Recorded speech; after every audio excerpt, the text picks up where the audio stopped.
Oh boy, patrons, we're gonna take it to the barber shop in the Atlanta hood now.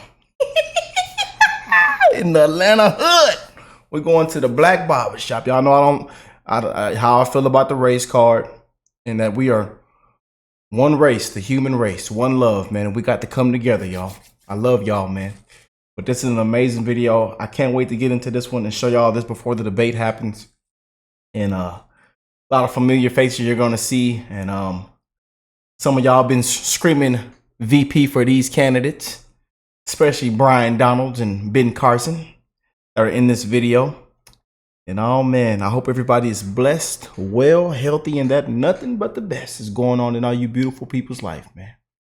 We are 131 days, y'all. Time to get back on track, man, because America isn't America anymore. Yes, indeed.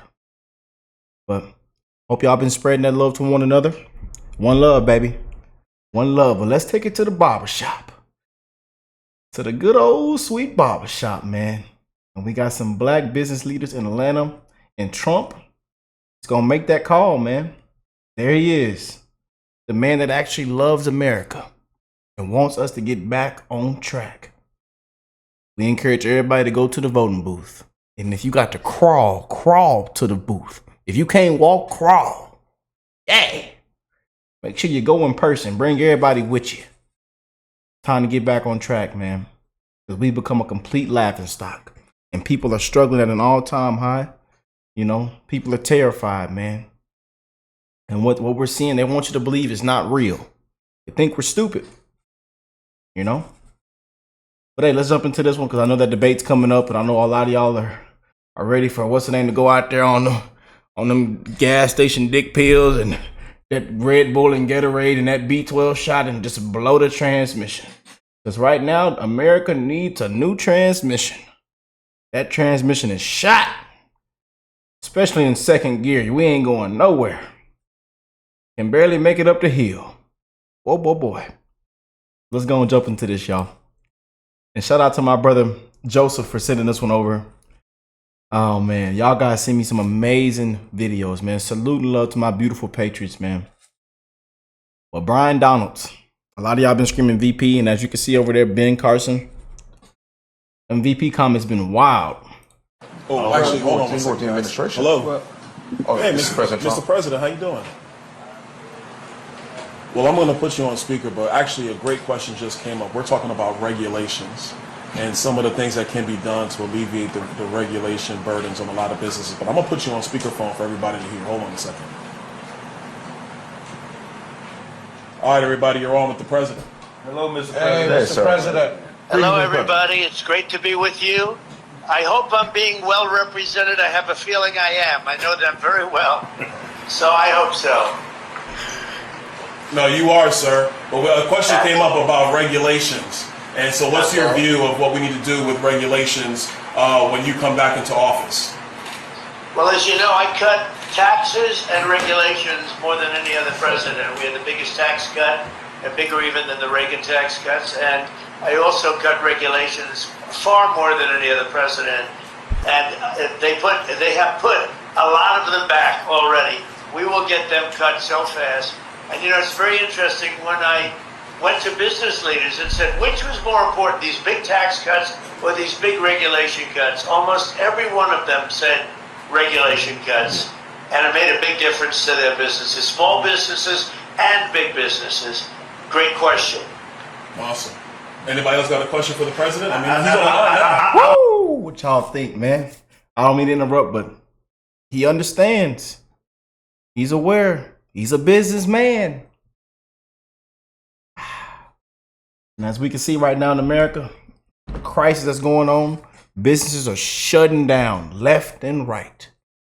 I wonder why. Look around. Economy, people can't afford nothing. People have lost their jobs. Trying to figure out how they're going to put food on the table for their kids. Oh, boy. Making life decisions inside of a store. Boy. I want to tell them that black folks will vote for him if they get gas under $1. And bigger. What my Patriots say, we got to get gas under $2. Yes, indeed. I know y'all be scrolling through that app. You done scrolled through about 15, 20 gas stations trying to find the cheapest price. Unbelievable, man. The times that we're living in. Businesses. Great question. Awesome. Anybody else got a question for the president? I mean, I want to tell them that black folks will vote for him if he get gas under $1. All right, so Mr. President, the statement, I'm not going to call it a question, the statement is, black folks are voting for you if you get gas under $1. Oh, well, I tell you, I got it pretty close. We had it for a little while. You know, we talk about $1.87, and now it's on its way up, as you see. You see what's going on. I'm seeing $4. I'm seeing $4.50, depending on where you buy it. But we actually had it to $1.87, and we had it to $1.52 at one point. You know, different points. But we had the gasoline as low as it's been in a long time. So I don't know if I can guarantee $1, but we're going to get it as low as we can. And that's a big spur for the economy. The lower you get it, that's a big, big spur for the economy. Hey, Mr. President, it's Wesley Hunt here. How you doing, sir? Hi, Wesley. Oh, I Wesley. got a question for you. You've been talking a lot about no tax on tips. If you could kind of talk about that and what impact that would have, not just on the black community, but on everyone. I think it's a winner for all of us, and it's your idea. So if you could kind of talk about that, that'd be great, sir. So about a month ago, I was at my building in Las Vegas having dinner with some big people, business people that were, you know, planning some big developments and things. And the waitress came over and said, how you doing? How you doing? And she said, oh, the government is after me all the time for my tax on tips. I said, really? They do that? He said, yeah, Biden just made the regulations much tougher. And it's very tough nowadays, tax on tips. And I said, how would you like to be no tax on tips? Because first of all, it's very hard, you know, it's a very hard thing to control from the government standpoint. But the people are very unhappy about what's happening, especially the new regulations. And anyway, I just came up with the concept of no tax on tips. Let the people earn what they earn. And I'll tell you, it has been so popular, beyond anything. I've never seen anything like it. So we have no tax on tips. Vote for Trump, no tax on tips. Hey, Mr. President, we have Ben Carson's here with us. Oh, Ben, Dr. Ben. How you doing? Hi, Ben. I'm good, Ben. You know, what you said about the regulations is so important. At HUD, we were able to get rid of over 2,000 regulations. Right. And it made it so much easier to get things done in general. But I just want to encourage you to continue to speak out, because the attacks on you have been absolutely ridiculous. We're praying that God will give you the strength to bear it, because you're standing in there for all of us. Well, the attacks have been unbelievable, what they say, and, you know, they'll take a speech where I'll be out rallying, a perfect speech for an hour and a half, 2 hours. We have big crowds. We had over 100,000 people, 107 to be exact, in Wildwood, New Jersey. We had 25,000 in the South Bronx. We have 88,000 in South Carolina. We have tremendous crowds, and you'll make a perfect speech.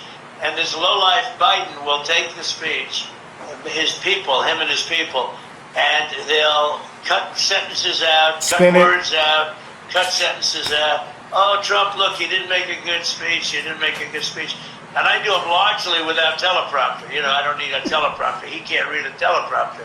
But these people are nasty. They're really horrible people. They really are. It's a shame. It's a shame. I've campaigned a lot over years, not even, you know, for myself, but in particular, I've campaigned against some pretty bad people for others. But there's never been anything like this. They make up things. You know, suckers and losers, which was never said. They know it. They make it up. They literally make it up. You saw it with the 51 intelligence agents, where they said that they got this done, where they said that the Hunter laptop from hell was all Russia disinformation. And, you know, it's just a total made-up thing. These people, so you're right about that, Ben, when you say it. It really is a shame. But the people understand it. We're leading in every poll, and we're leading every swing state. And one just came out, I guess, Nate Silver, the New York Times, that we have close to a 66% chance of winning, which is a pretty good chance, I guess, when you think about it, right? And Mr. President, you got time for 2 more questions? Yeah, sure. All right. Go ahead. Mr. President, Shelley Winter, how are you, sir? How are you? Thank you very much. I wanted to ask you, the debate is tomorrow. Do you think that you will get, what many of my listeners are asking me, do you think that you will get a fair shot from Jake Tapper and Dana Bash? Do you think you'll get fake Tapper? Right? Do you think It was cutting and out. Don Can you Bash? just repeat that question, please? What do you Do you think you'll think you're get? going to get a fair shot from Jake Tapper and Dana Bash tomorrow night? Well, I think it would be good for them if they did it. I think probably not. You know, it's very interesting. During the primary, CNN covered me, very, very tough, but they covered me all the time. And I won it very quickly. I won it in record time. And Byron knows that, and Ben knows that. They were all there, and Wesley was there. Wesley, good job on television this morning, by the way. Oh, thank you, But sir. they were all there. We won it in record. So now I'm making my speech to, accept everything and to acknowledge the victories and all. And CNN started off, and then they ended. Jay Tapper said, "All right, that's enough. We're not going to listen to him." So they cover the whole primary, but they don't cover my victory speech. So am I going to get a fair? Probably not. But it would be very good for CNN. They're having a lot of ratings problems. I think it would be very good for CNN, actually, in terms of its credibility. It'll be interesting to see. All right. Last question, Mr. President. Coach? Yes, Mr. President, how are we doing today, sir? Hi, Coach. All right. My question is, in the black community, it's been made a big deal about how you have been kind of railroaded here as far as your court cases go and everything. Yeah. And the support that you'll receive from the black community is kind of like a sympathetic kind of support, because it's understood that we've received similar, not even similar, but basically we've been railroaded since the day we came here. We felt that way, right? So if you can acknowledge that you are getting support from black people because of this, then we can kind of acknowledge that we have been getting railroaded. So my question is, what can you do about those Alvin Braggs on your side that have been doing such railroading from the time? What can we do about those Fonnie Willises and Alvin Braggs that are Corrupt. right now sending some poor black person to jail for some crime that Well, it's an amazing thing when this happened. Wow. And as you saw, all the legal scholars say these are not cases. These are not cases should be brought. It's just a terrible thing. It's weaponization, and it comes out of the White House. Even when it's city and state, comes out of the White House in order to attack a political opponent. But since that happened, the black support, I think my representatives will tell you this, the black support has gone through the roof. Yes, it has. And It has. I guess they equate it to problems that they've had. But since this has happened, like the mugshot is the best. It just beat Elvis Presley and Frank Sinatra by a lot, by the way. Beat it by a lot. But that's the number one mugshot of all time. It's really an amazing thing. Since it happened, the support among the black community and the Hispanic community has skyrocketed. It's been amazing. Really been amazing. It's been actually very nice to see. Mr. President, It's in one way you say, gee, isn't that too bad? But the truth is, it's really a lovely thing when I see that. We have great support now in the black community and in the Hispanic community. That's true. Great support. I'll say before you leave, Mr. President, I'm a veteran, and we have several veterans here on the panel today. And of the group of people that I say support you the most, the black veterans tend to be with you. So we're with you, sir. If you want to talk a little bit about what you've done with the veterans. Well, I just want to thank everybody. It was, in fact, if we did it tomorrow, I'd be there. I'd be there despite tomorrow evening. It's going to be big, and they say maybe the biggest. Somebody said this will be the highest rated show of all time. I said, don't tell me that. I don't want to hear that. Hey, I'm not interested in listening to that. I actually said that to Byron. I'm not interested in hearing that. But I just want to thank everybody for being there. You have my support. We did a tremendous amount. I wrote it down just a little while ago, knowing I was going to make this call. Achieved the lowest African American unemployment rate, the lowest ever. We delivered the largest small business tax cuts ever. We lifted 6.6 million people out of the poverty, which is a record. Black Americans saw their largest increase in home ownership ever. We gave record funding for historically black colleges and universities. I actually got them taken care of. They were really in bad shape. And we passed it, and we did that. We passed historic criminal justice reform, which nobody else could get. And when I left office, we had almost no inflation, virtually no inflation, which is a killer in the black community and every other community, frankly. And it's just a killer. We had absolutely the best, most beautiful, we had very little inflation. And now the inflation is a disaster. It's killing the black community and it's killing the country, inflation. It's known as a country buster. So we did all those things and, nobody else came close. And we'll do them again and we'll do them even better. All right, Mr. President, thank you. Thank you, sir. See you tomorrow. Thank you all. Okay, I'll see you tomorrow. Hope y'all are ready. Man. It is actually in like almost 3 hours from now. 3 hours from now, we have the debate. And hey, what do y'all think of that? Comment down below, man.